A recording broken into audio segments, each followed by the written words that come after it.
आइए बात करते हैं इस हफ्ते के रॉ की, जिसकी शुरुआत जे उसो से हुई थी। वे कहते हैं कि उनको अच्छा लग रहा है रॉ का हिस्सा बन के। फिर केविन ओवेंस वहां पर आ जाते हैं और उनको कहते हैं कि ब्लड लाइन में रहकर जे उसो ने जो किया था उसकी वजह से कई रेसलर्स उनसे गुस्सा है। कोडी रोड्स और सेमी ज़ेन ने उनको एक्सेप्ट कर लिया है, लेकिन उन्हें केविन ओवेंस को प्रूव करना होगा कि वे बदल गए हैं। तब जजमेंट डे आ जाते हैं। फिन बेलर कहते हैं कि जे उसो को कुछ भी साबित करने की जरूरत नहीं है और डेमियन प्रीस्ट जे उसो को जजमेंट डे ज्वाइन करने को कहते हैं। फिर केविन ओवेंस कहते हैं कि सेमी ज़ेन यहाँ पर नहीं है, पर मैं तुम तीनों से लड़ने के लिए तैयार हूँ।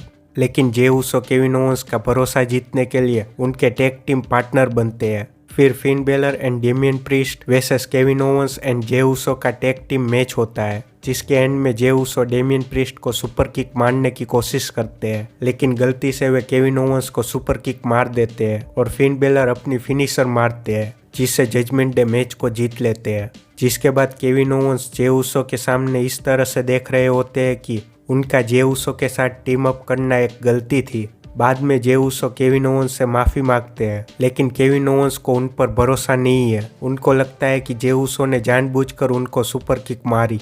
फिर जे उसो को आगे ड्रू मैकिंटायर मिलते हैं और उन दोनों का मैच अगले रॉ के लिए बुक किया जाता है। फिर फिन बेलर फिर से जे उसो को जजमेंट डे में शामिल होने को कहते हैं और जे उसो को लेके जजमेंट डे के बीच बात भी होती है। ये एक अच्छी स्टोरी लाइन बन रही है। जे उसो पर बाकी सब गुस्सा है, लेकिन जजमेंट डे नहीं। अब देखना होगा कि जे उसो अकेले ही सबसे लड़ेंगे या फिर एक आसान रास्ता चुनकर जजमेंट डे का हिस्सा बनेंगे। फिर द मिज और अकीरा तोजावा का मैच होता है, जिसमें मिज ने 3 स्कल क्रशिंग फिनाले मारकर मैच को जीत लिया। मैच को देख के ऐसा लग रहा था कि मिज अब सीरियस और एग्रेसिव बन गए हैं। अब बात करते हैं गंथर के सेलिब्रेशन की। उन्होंने एक रिकॉर्ड ब्रेक किया है, जो कि है लॉन्गेस्ट इंटरकॉन्टिनेंटल टाइटल रेन का। उन्होंने जून 2022 में ये चैंपियनशिप जीती थी।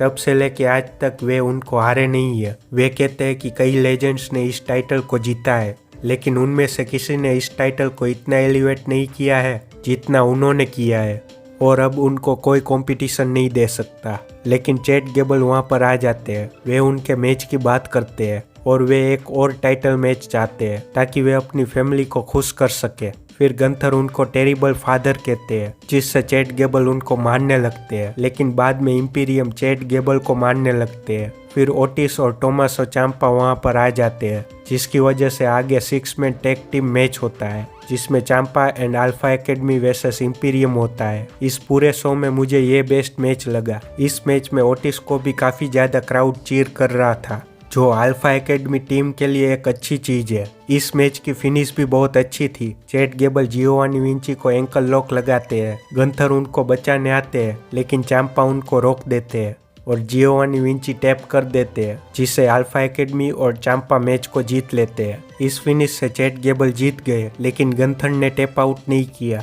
और चांपा ने भी एक अच्छा रोल प्ले किया। इस मैच को मेन इवेंट में रखना चाहिए था। खैर, ड्रू मैकिंटायर और एक्जेवियर वुड्स का भी मैच होता है, जिसकी स्टोरी वाइज कोई जरूरत नहीं थी। शायद मैट रिडल और जेएफ के एयरपोर्ट के बीच जो हुआ, उसके चलते WWE ने कम टाइम में इस मैच को बुक करने का फैसला किया होगा। मैच को ड्रू मैकिंटायर जीत लेते हैं। फिर कोडी रोड्स का प्रोमो होता है, जिसमें वे जे उसो के बारे में कुछ कहने ही वाले थे कि तब डोमिनिक मिस्टीरियो और जेडी मैकडाना आ जाते हैं। डोमिनिक मिस्टीरियो उनको गुस्सा दिलाते हैं, जिसके चलते कोडी रोड्स उन दोनों को क्रॉस रोड्स मार देते हैं। यह सेगमेंट डिसअपॉइंटिंग था, क्योंकि इसमें कोडी रोड्स प्रोमो भी कट नहीं कर पाए और शायद हमें फिर से कोडी रोड्स और डोमिनिक मिस्टीरियो की राइवलरी देखने को मिलेगी। इन दोनों का match money in the bank में हो गया है, लेकिन ऐसा लगता है कि WWE के पास अभी कोडी रोड्स के लिए कोई दूसरा ओपोनेंट नहीं है, इसलिए उनको फिर से डोमिनिक मिस्टीरियो के साथ फ्यूड में डाल रहे हैं। देखते हैं कि रेसलमेनिया से पहले कोडी रोड्स को लेके WWE के पास कोई अच्छी राइवलरी कराने का प्लान है या नहीं।